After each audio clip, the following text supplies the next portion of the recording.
গত ১৭ বছর ধরে শুধু উন্নয়নের বুলি শোনা গেছে, বাস্তবে কোনো দৃশ্যমান উন্নয়ন হয়নি বলে মন্তব্য করেছেন স্থানীয় সরকার প্রতিমন্ত্রী মীর শাহ আলম।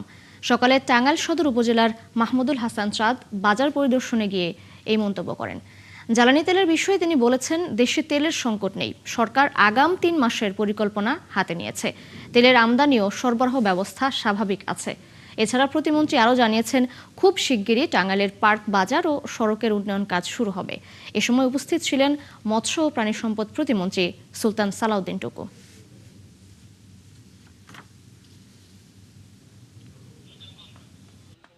আমরা বিগত ১৭ বছর শুধু উন্নয়নের গল্প শুনেছি।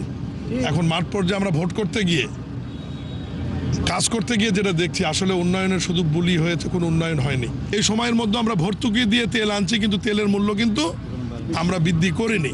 আর আপনারা যেভাবে বলছেন যে তেলের ক্রাইসিস, ডিজেলের কিন্তু বিন্দুমাত্র ক্রাইসিস নাই। অকটেনের ক্রাইসিস যেটা, এটা হচ্ছে মোটরসাইকেল চালকদের নিজস্বভাবে তৈরি করা ক্রাইসিস।